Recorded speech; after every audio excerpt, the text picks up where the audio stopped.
You think we're gonna swim all the way to Atlanta? I can't! Asshole! What's your favorite scary movie? Swallow this. Everybody, welcome back to another episode of the Arrow in the Head show. That would make me Lance. That would make you the Arrow, Mr. John Fallon. What's up? And of course, we have two special guests, Skull and Stone Manson from the Manson Brothers show. Hi, everybody. Hi, you guys. How we doing? Thanks so much for having us on, guys. Wow, what a morning. We're excrementally beautiful. I apologize in advance for not being at our studio in Chicago. I'm in LA for the Oscars. So He was picking up all the leftover popcorn bags at the theater.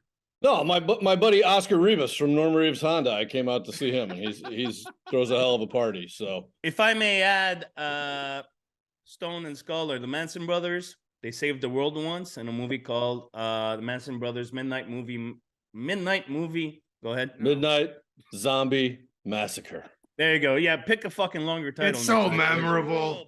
One zombie at a time. One zombie at a Exactly. time. Who's the Manson Brothers? Well, they was the baddest ass motherfucking tag team in professional wrestling. And they, of course, have a show on the Arrow in the Head show channel every Wednesday. And being that today is St. Patty's, green, fuck you. We figured we bring the boys along to talk about one of Green my. with envy for Lance's shirt, so that counts for me. Look at that shag, Yeah. though. It's a thing of beauty, isn't it? I know. See, Oh, I thought that I was have- his cat. I have my green on. I thought he was petting his cat. Is there a cat popping out of there? This is gonna be a rough show, boys and gals. So today we're gonna talk about one of my personal nostalgic favorite. Not a great film, but it marked me as a kid, and I'm sure some of you as well, because you're all fucking older than me. And but before we jump in, what are you guys drinking? Well, I have a lovely vintage here from 2023 called Water, because I'm a teetotaler. Look, see, he busts on me constantly. But who has to drive? I'm all me. You're in the Who studio. drives your ass home? Me. I drive you home. You couldn't Fucker. drive nails in a board. Yeah, that's probably true too. But nonetheless, I, on the other hand, am also taking it easy. As I mentioned, I haven't been asleep, so I'm kind of trying to work it off. So some big kind of mocha looking dude was running around last night with his own tequila he kept talking about, and like Terra something or other, big bald guy with a tribal tattoo. I don't know. He looked Yeah, The familiar. Rock. Maybe whatever. Something with a Johnson. wait, so you I don't just know. take beverages from strange men. What did Ma tell you about that? She said no Oh, minors. I exactly. talked No, about that on the. what she I talked said. about that on the My Bloody Valentine episode. So I'm drinking tequila, guys. That's my my morning drink to recover. Nice. So. How about you guys? Morning tequila. I feel like a bum here. I don't have anything like hard and nice. I just have some champagne. Yeah. For no reason whatsoever, right? Well, for me, boys, being that it is St. Patty's, the green, the hat, the proper 12, aka Oh, piss poor wow. version of Jameson. But That's a fucking nice. liquid breakfast. Proper 12. That'll pick you All up. the, and put all you the Irish down. guys would be proud of you, buddy. Proper Congrats. cheers. Cheers. Cheers, everyone. Happy St. Patrick's Day. Happy St. Patty's, everybody. Hello, my friends! Hey! All right. Well, hold on. Let's talk Cyborg. Let's talk Yeah. Cyborg. John, I want you to start this off because you. I have to. Well, I was going to say you have a I personal have to. connection. I gotta fight these motherfuckers. I gotta get in there, man. Let's hear it. I'm ready. I want to hear it.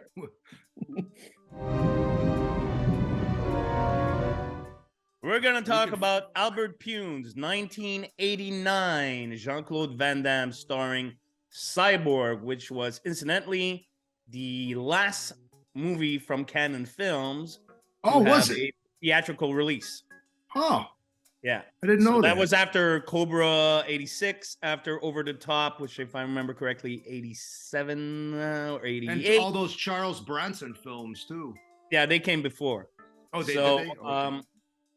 Cyborg was directed by Albert Pyun, and actually there's very interesting history to the picture. Is first and foremost, Canon were developing Masters of the Universe Part 2 and Spider-Man, which Pyun was going to direct both films. But then they came into some financial difficulties, and they had already spent a lot of coin on sets for both Spider-Man and Master of the Universe 2, but they didn't have enough cash to make both films. So they're like, okay, what the fuck are we going to do now, you know? So basically they asked Pyun, yo, write some shit. He wrote it in like a weekend or something. We're gonna cast Chuck Norris. He wrote it for Chuck. It showed, by the way, guys. It showed. I don't know who to look at. I don't know who to look at. You know what this reminds me of? Totally like tangent. It reminds me of that famous meme of the 1960 or 70 Spider-Man cartoon where they're all pointing at each other. So, anyways, he wrote it for Chuck Norris, but Bloodsport popped.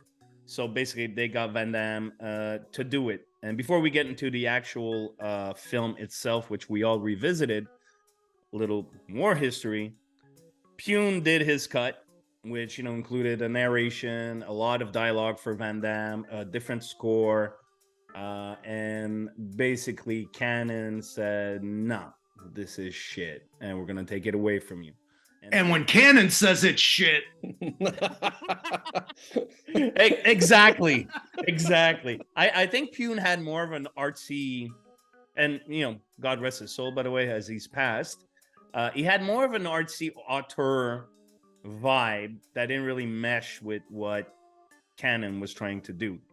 So they took the movie away from him. Van Damme did the same thing he did on Bloodsport. On Bloodsport, he re-edited the film with Sheldon Lettish. Here, he re-edited the film, to my knowledge, by himself, and, you know, rescored the film, removed a lot of his dialogue, and basically we got the movie that we had. And Cyborg started a pattern with Mr. Pyun that pretty much all of his best films, like Nemesis with Olivier Greneur, and Sword and the Sorcerer, which is a favorite of Skulls, I hear. Love that film. Getting taken away from him by the powers that be and recut into something more mainstream and commercial. So with that history lesson done, wow. Wait. So just let me get this straight. Let me summarize this for a second. So Canon Films said, this isn't shitty enough. We want to take it from you because at Canon we need it shittier. Is that kind of what it was? If you see the director's cut, it's more. Yeah, because it takes itself very seriously, and it doesn't have, in my useless opinion, the elements to back that shit up. You're not doing an Oscar movie, dude. You're doing a fucking action movie. So, you know, that's my 2 cents. I have to say that I'm shocked to hear that any time in the film business there were multiple projects and then somebody ran out of money somewhere. Yeah, I know, it's weird. Eh? That happens. Never heard of that one. Yeah. What? Yeah. Or a pandemic came, or a war. Yeah, right. Somebody God. Stole the funds. Who'd have thunk it? John, you're in the, well, I guess all of you guys are in the movie business besides me. So I guess this is everybody. If Pyun kept getting it taken away, how did he keep getting work? Well, that's a good point. I was actually going to ask that too. First of all, what kind of work did he get after Cyborg, Nemesis, and Sword and the Sorcerer? Name me one. Dollman. Okay. That was one. Name me 2. Kickboxer 2. Oh, you're on fucking internet database, bitch.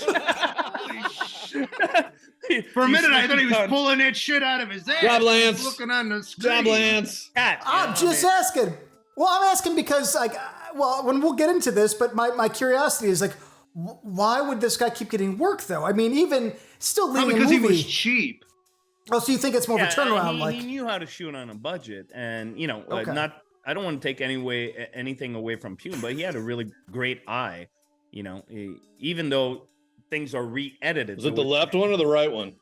Both. Oh, yeah, both together. You know, I didn't say the movies were reshot.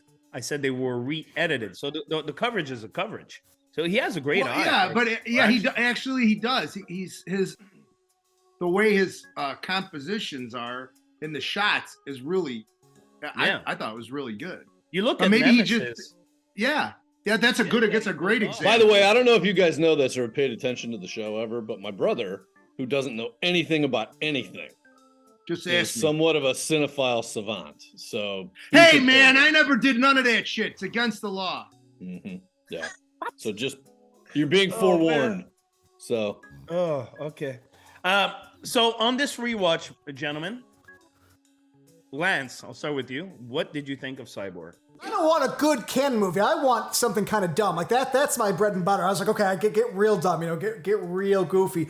But Cyborg to me is one of those things where to me it's like I could see the heart of trying to do way more than you have the money or talent for. Not talent as a director, but just like in terms of what he had.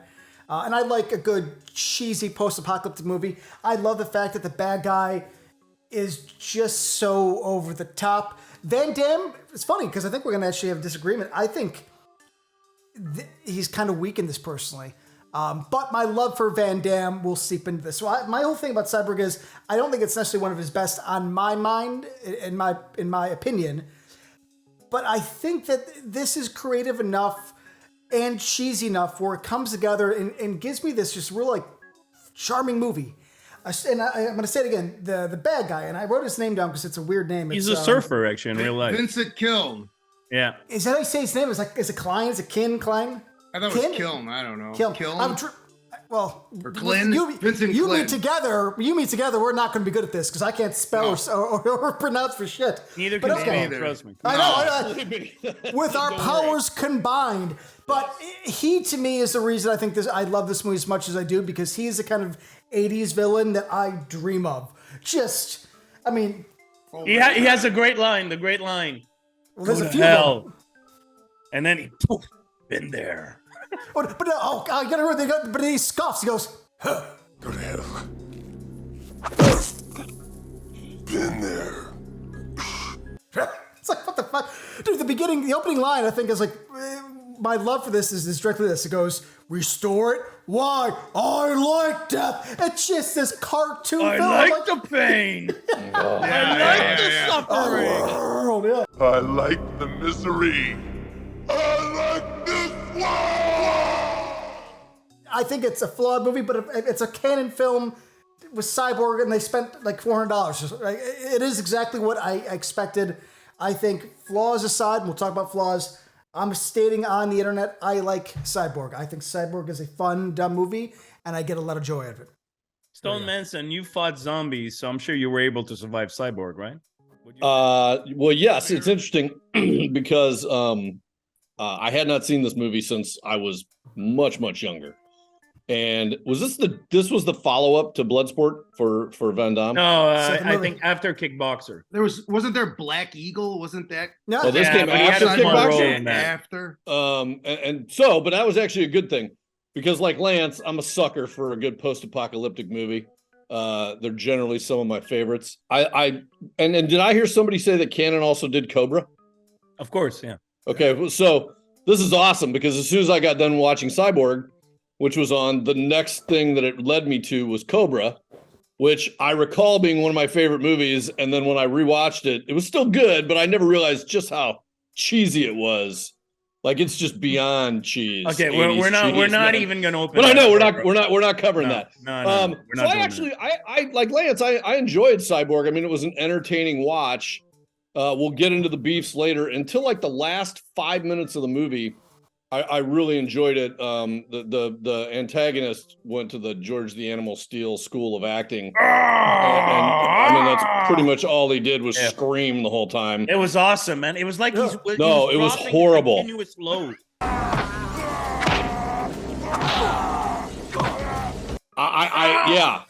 I've seen better performances on low budget pornography. So yeah.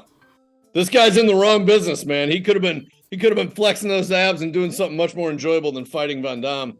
Could have been a Magic Mike. But I mean, I'll tell you what I was actually kind of surprised about was, everybody knows Van Damme's a movie star, right? You look at him, He's very athletic. He can fight. He's got He's a great pretty physique. boy.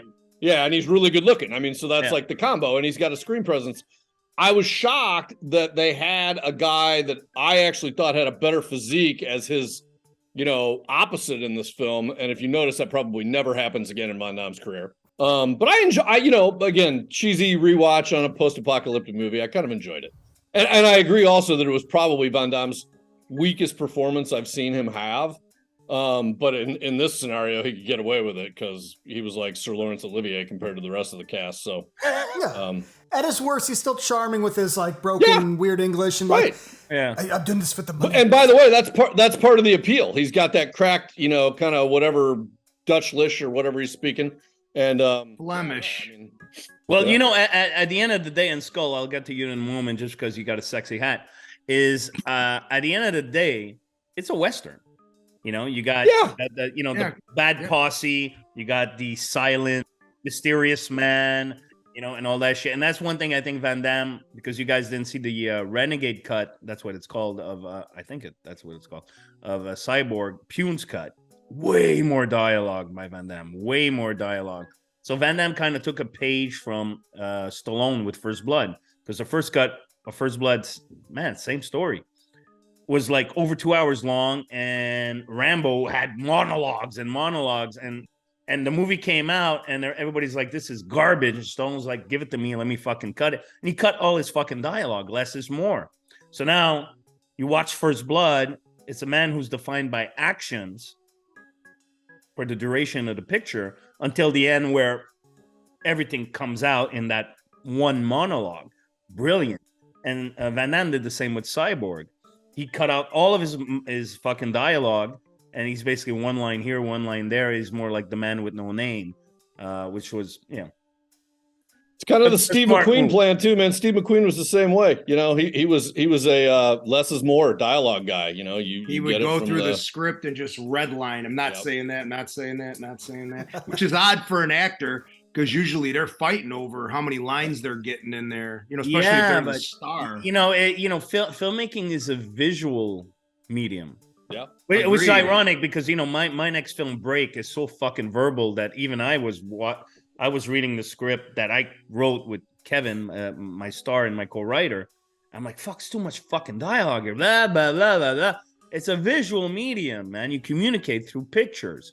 And I think Cyborg did a good job of that. But before I go and hijack this entire thing and body slam you motherfuckers, Skull, what'd you think of the movie? Okay, I'm going to disagree with Lance on one thing. I actually thought acting-wise that Van Damme was pretty good in comparison to Bloodsport. I actually thought his acting in this one was better than in Bloodsport. He's a little more... It was. Reined in, he's not so over the top. I'm gonna agree with my brother, oddly enough. Like at the end, I thought, how the fuck long can this guy if you watch the movie, you can see the guy's fists shaking because he's flexing so hard and screaming, ah! Like, how's this gonna go on? It reminded me of the last time I was constipated and it finally came out, like, ah! And then that. My last time, he means yesterday, and the day before, and the day before. You paid the plumber, not me. That's what you get for eating all that cheese, dude. I will say I like Pyun. I've always liked the way his movies are shot. I think visually they're good, and also too, you remember these are low budget movies. They're not. It's not 1917 where it's this one shot panoramic gorgeous thing where they had all this technology. So he makes the most of what he with the camera that he can, which I really enjoy. As far as a post-apocalyptic thing, it's charming because it's a typical, they made a lot of these things in the 80s after The Road Warrior came out. So The Road Warrior came out in 1982. And after that, they made a shitload of these low-budget post-apocalyptic things. Striker and Steel Dawn, baby. The Schwades. Steel Dawn. There's probably 100 of them, Yeah. So in that was kind of cool because it just brought me back to that time period. As far as the story goes, it's the same old thing. You find out he loses his kid and all this other kind of shit, and I thought that was rough. Back around. I thought that was rough. Just No, it was rough. It wasn't. It was very edgy. It was very edgy for this kind of a movie.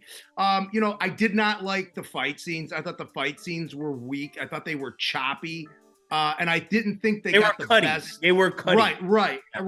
I didn't think they got the best out of Van Damme. So overall, out of 5, I give it a 3. I give it a solid 3. Whoa. Hey, out of 5. Never mind. I got my Out of pennies in a 5. bunch for nothing. I'm just gonna quickly Putting share it lightly. what I love about Cyborg. I mean, the story is the story. Like the ending. When the the credits end roll. credits. The end credits. Yeah. No, My favorite I mean, part. look, the score has 2 beats. The action one, dun dun dun dun dun dun Yeah. dun dun dun dun, and then the sad, flashbacky or tender Yeah. moment one, doom doom doom doom, and hey, it works.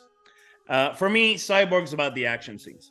Even though I do agree they're a bit too cutty, but the bit where, for example, it's an abandoned building. I mean, there's 2 action scenes in 2 abandoned buildings. And then there's 1 action scene in the sewer where my good friend Ralph Mueller gets whacked with the splits. That's a cool Yeah. kill. Okay, It is. that is a super cool scene. That's pretty- actually the moment of the whole movie. And I remember kind of marking out for it when I watched it. And I didn't remember it from the previous watch. I mean, I did once it happened, but that's a really cool, well shot scene.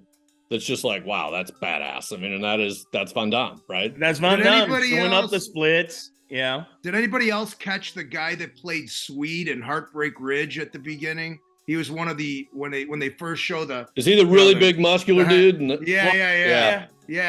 Yeah, there's Yeah, a huge yeah, like a- continuity error with that guy. Yeah. Because, That's which, what I it made brought me it think up. of you, Lance, because you're a big continuity guy, NADR guy as well, as we all know.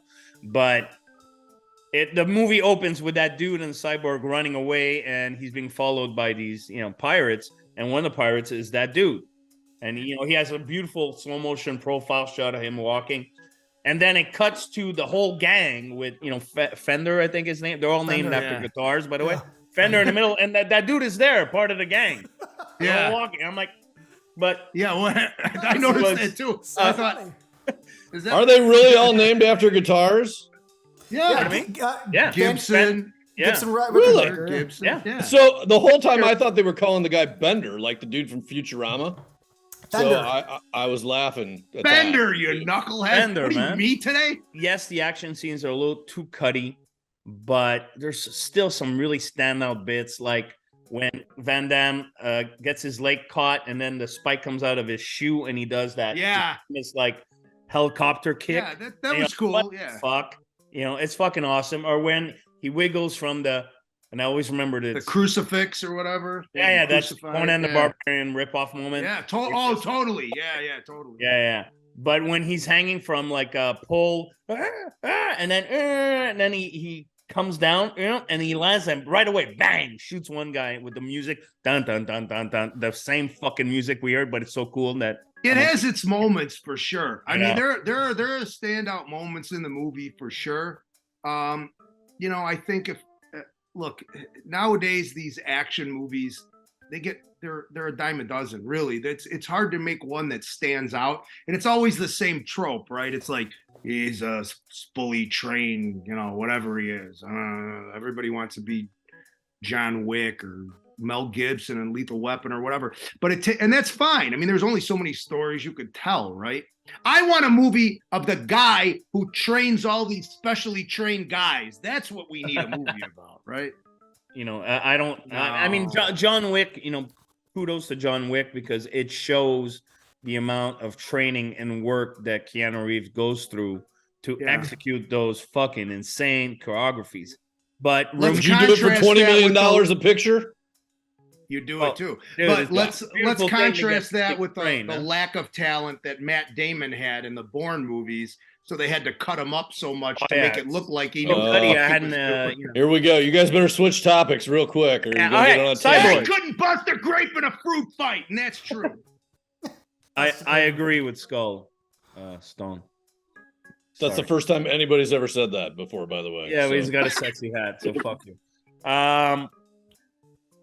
So how about negatives? I mean, we Look, Lance is dying. Where do you start? Before we go to negatives, I don't give a shit if that is ripping off Conan. I love that they crucified Jean-Claude Van Damme on the mast of a ship, and he thinks about his fucking daughter, letting them all die, and kicks the thing down. I was like, it's so cheesy, it's so over the top. That is exactly what I want from these kind of movies. Listen, they don't make them like this because one thing that doesn't exist, the video store. I wish I could go back in time and be alive at a time where people are like, here's $2 million, you have a week and a half, have fun, don't fuck up. That was this vibe. This is Charles Band. This is, canon. Like, people love Death Wish. It's good, but it's no Death Wish 3, where he fucking uses a rocket launcher and blows a guy. I agree. But that is tied into this exact thing where it's like a simple story. I want a guy walking across. We'll have some pirates who are just growling the entire time, and they will kick a lot of stuff. A couple animation scenes, some really schlocky dialogue. That's what this is. Like, this isn't good, but I like the vibe of this because it can't exist now. You don't turn around movies as quick. You don't get this much money to make something this fun. So being crucified, I just want to go back to. Was that what the budget was? Was it $2 million? No, I'm pulling it out of my ass. I think if is memory serves me right, don't quote me on it. $2 million is what went in on all the sets and shit for Spider-Man and fucking. Okay, all right. What they shot Cyborg for, actually, I think it was 500,000. I know you're. It is, yeah, 500,000. Yeah, I think it was $500,000. Yeah, but still, but they had already even in that kind of money, it's not. That's $2 million today. The chainmail that the villain wears is actually I think the Beastman costume from Master Universe 2. Oh yeah. There's just something about this, and it's not a defense because I'm not gonna ever defend Cyborg. Because it's not supposed to be good. It's not, like John said, it's not Oscar material. It's not supposed to be. You have to appreciate it for what it's for, what it is, rather. Exactly, and that's important to me when we talk about stuff like this. Because like there's Van Damme I love a lot more that I would fight for, or like Lionheart, Time Cop, fucking Nowhere to Run. Like we'll get into Van Damme one day, but like this is one of those like cheesy, awesome '80s music, which I surprisingly like. It's that little synthesizer. But I usually you actually like the music? I do. Wow, we finally connect, brother. A driving beat. Dude, let's get some Vaseline and party, bro. But I kept writing down. I think there's some in the room next door if you want me to grab it for you guys. They go to different parties than we do. Well, yes. Vaseline parties. Look at me, of course. Look at this guy rubbing his fucking. Look at Lance is speaking of coverage. This is important. The bad guy gets the best dialogue, and it doesn't make sense. That's why I love it. There's a part, guys. I don't know if you noticed, but they're like raping and pillaging what I assume is like either a wedding party or like little a wedding set. party. Yeah. And so without saying anything, he goes up and starts beating up on, I'm assuming, the groom or the main person. And I wrote it down. Where he can't swim, right? Yes, but it's like, he's starting a middle of a conversation that never existed. He goes, you think we're going to swim all the way to Atlanta? I'm like, okay, well, we didn't establish that with the poor guy. The poor guy's just getting his ass kicked. You should ask him what you think of Atlanta, how to get there, best ways to go about, right? You think we're going to swim all the way to Atlanta? What's the best barbecue place in Atlanta? And then you go on, right? No, but he starts off with, you think I'm going to swim to Atlanta? I can't swim, asshole. I hate the water. I'm like, okay, you cannot hate this movie. Simple as that. He starts a whole conversation. The poor guy was not even involved. And that combo is all ADR, bro.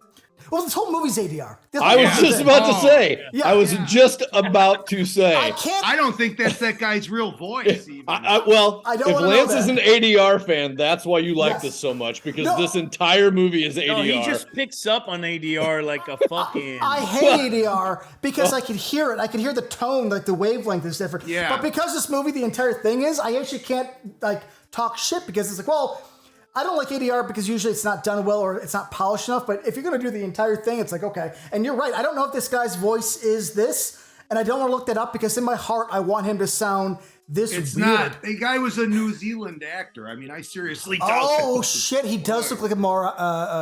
No. That's his voice. That actor is voice. Is Actually, yes, Okay. it is. Good. Ralph Mueller. Good. Great Ralph He's Mueller dubbed. was dubbed by another actor because his German accent was so thick. Too thick. That they had to do it. Speaking of... I hate it when they do that nowadays. Let them speak as they're supposed to speak. It makes the characters more endearing. Don't change the accent. But Ralph Mueller, dude, his name in this, I never knew this, is Brick Bardo. Brick Bardo is Dollman. That's fucking Tim Thomerson, but this was made before Dull Man, and it's not made under Full Moon, Charles Band, or Empire. So, like, well, that's weird. I have a fucking question on, like, wait, did you steal the name from this? Is there a guitar called a Brick Bardo? I thought you said everybody was named after guitars. I mean, that'd be so cool. I don't know. Brick Bardo is just supposed to be continuity department. Where are we? Hello. But that goes back, Lance. That goes back to continuity. That where he comes in this middle of this conversation, like you don't know where it came from. No. There's a scene cut. There is a scene cut for sure. Yes, sure. I love that it cut it. Please cut it because now I'm like, why are you talking about water or Atlanta or they can't swim? Why divulge information? Just so fucking boat. If one of you guys are brave enough to watch the Renegade version, send it over. Oh, I'll send it over. Watch it. For sure. Yeah, no, I watched a little bit of it, and when they go to Atlanta, where are they leaving from? I didn't get that far, bro. I mean, it's canon, so I'm assuming I don't know, fucking L.A. You know, I don't know, it's something stupid. It's probably like Illinois. You know, there's not even an ocean. How the fuck do you sail from anywhere to Atlanta? And by the way, Atlanta's landlocked. If you're gonna, like, let's say they're leaving from New Jersey, it's still faster to like drive the whole way or walk or do whatever. Hey, he can't swim. He's gonna get on a boat. It takes 3 hours to take a boat to Catalina from I love here. the fact because he can't swim, he just massacres everybody in a really. I mean, that was another rapes and pillages. Yeah, that was a good villain, by the way, of the movie. And I know the movie got cut down because it got an X rating when it was first. Did it really? Cyborg? It got cut down to an R, but the Renegade version, Pyun's version, is the X rating version. But still, in the R rating form, I found it very brutal, more brutal than I remember. When I saw a naked chick crucified. You got cut off heads. You got like even the wedding party that the wedding party you were talking about, Lance. Yeah, that's a pretty fucking brutal scene. Beautiful, again, you got to give Pyun his dues. Really beautiful like inserts to really. Sorry, I just stroked my mic to really impact. Is that what they're calling it these days? Yeah, well, that's mean about I don't have a watch. They go to different parties than we do. Really nice moments by Pyun, and I think that's why Pyun, like you said, why did Pyun kept getting work even though they re-edited his shit. He has an eye, man. He had an eye because he's passed, but he was better than most. He was more elevated. As a low-budget filmmaker, able to capture moments that people don't think about because they're too busy doing, wide, close, reverse, and that's it. No, he'd put the cameras in really different places, and yeah, there's some interesting shots in there. That's for sure. Like when the body falls, remember when the with the weird titties, she kicks that dude in the balls, and then throws him, and it's like super low. Oh, the POV shot. He hits the fucking thing and drops. Yeah. That's a cool shot. That's a cool shot. Yeah, totally. I agree. Yeah. What do you think? That chick, what'd you guys think of the chick, the side chick? I had a feeling. Because it was obviously she had implants I have a feeling she got cast just because she was willing to show her boobs. I got that same feeling there. The thing. Yeah, me too. I'm gonna go with there was no like stellar, outstanding women in this film. Oh, the girl that played his love interest in the flashbacks, she was kind of cute. Yep, I agree. Even with short hair. Yeah. Not that I'm opposed to short hair. I like chicks with short hair, so. Yeah.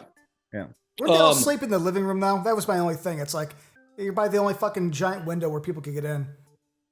Yeah, that was a bad move. That shot when it pans up and he's there, with his hair. Fender. Yeah. Well, that's, by the way, one of the things I actually enjoyed about this movie.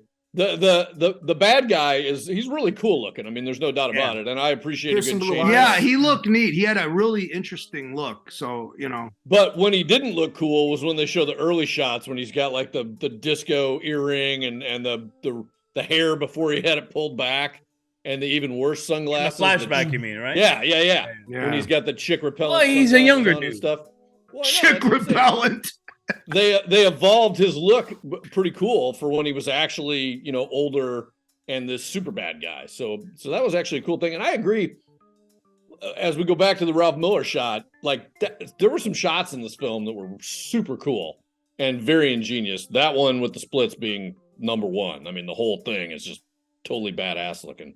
Again, the ADR part is the thing that kills me on everything. It's just like, my God, they ADR'd this entire movie. Yeah. And which makes you think, how bad was the original sound and or the original acting that they had the ADR literally the entire movie.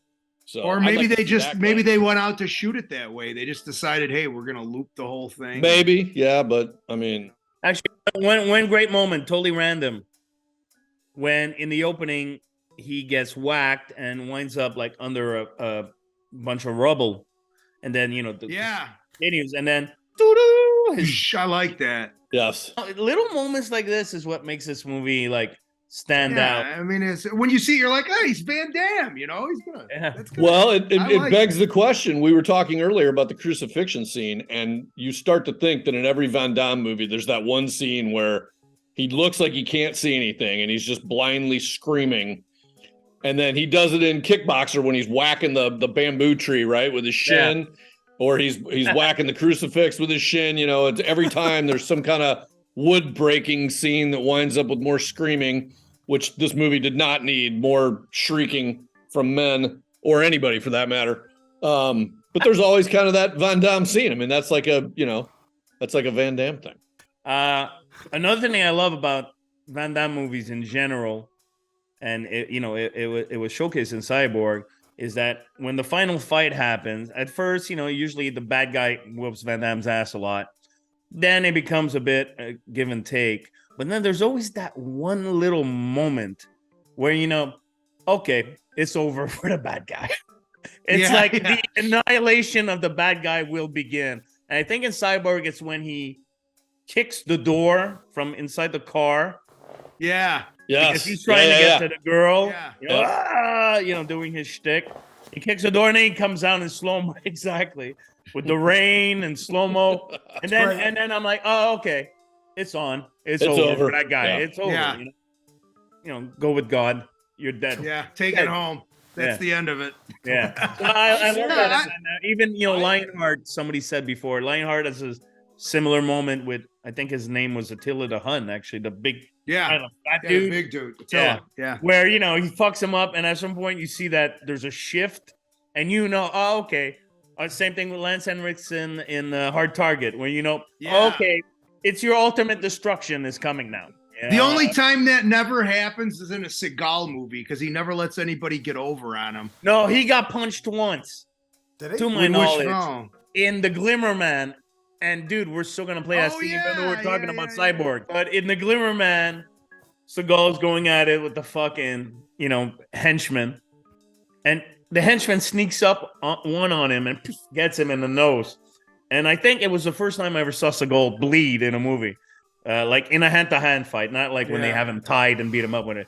Is that the best you got, boy? If that's the best you got, I'm just gonna have to kill you.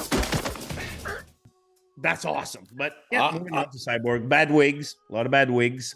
And bad wigs. Big time bad wigs. And but then again, I think that makes it endearing too. I'm a little disappointed because this is the one where I wish Van Damme would have had the Hard Target mullet on. And by the way, Van Damme's the only guy who's ever made a mullet look cool. Like somehow in Hard Target, that hairdo looks. How about Lethal badass. Weapon? Didn't Mel Gibson have one? Oh, Brian that is not a mullet. Stone Cold, baby. It's mullet. Yeah, but that was Brian Bosworth's real hair all the time. And that's the ultimate fucking mullet, bro. I agree, but that was like a mohawk mullet. So.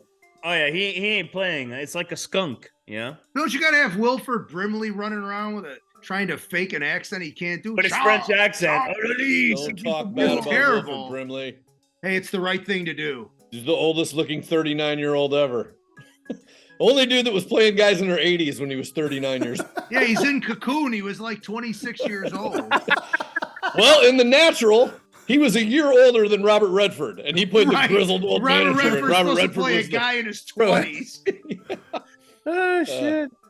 All right, well, look, I think that brings us to the end of our little Cyborg and everything else that happened conversation. Well, that went off the rails fast, though, didn't it? Well, I kind of, I watch your show, guys, every Wednesday, Air on the Head show channel. I watch your show and I anticipated this would happen, which is why, I went, early whiskey. What editing's for. Good idea. Any last words about Cyborg, boys and boys? Lancey. I want everybody. I give a rating. Well, if you want to go out of 10, then I would give it a 6. Okay, 6 John. out of 10. What do you give it? 7. Okay, so Stone. I'm inclined to say 6, but here's the thing: it's an entertaining watch, and for me, is it a great movie? Of course not. But I would say 7 also, because I would recommend people watch it because it's fun. But what makes a great movie, though? Great movie is something you enjoy. Zombies, That's wrestlers, pandemics, that kind of stuff. That's what makes it great. Yeah, your classic Max Martini film. Yeah. Okay, all right. So Lancey. 6, 7, 7. I'm gonna give it a 7. Easy. Yeah. Solid It's 7. also nostalgia. I mean, from, Yeah, very much so. I mean, they don't really. That's one thing I miss. I think this started happening after the mid 90s.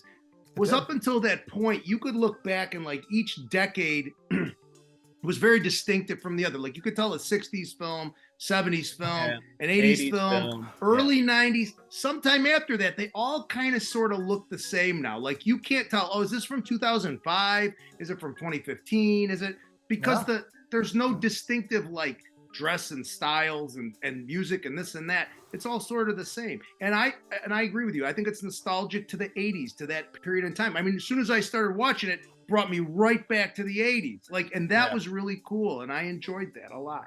Well, guys and dolls, what do you think of Cyborg? You dig it? You don't dig it? Cyborg, some comments below. Yeah, I just said that with a straight face. And I want to take a moment to thank Skull Manson, Stone Manson. Thank you so much, especially you, Stone, because I know you've been partying at the Oscars. Thanks for I needed the break. Thanks for partying. He said at his friend Oscars, not at they're gonna let this guy into the Oscars. No. I want to thank you, gentlemen, for showing up and classing up our show this week. Yeah. Oh, is that what you're calling it? Okay. Yeah. I'm trying to be fucking nice, man. Thank you. So, Thank you for having us, guys. It's been a blast. Thank you for It's having awesome. us. So, I'm empty, but I'm going to go refill. And we need the rub for sure. So, that's a wrestling term. Tune in to the Manson Brothers show for Wrestling Term of the Week. We'll do rub sometime. And we watch your show every Friday, Friday. So Yeah. Are you naked when you do? I try to be. Just like right now. Nice. Yeah, I know. I know. I got my wiener caught in my zipper again. Go ahead. Bye.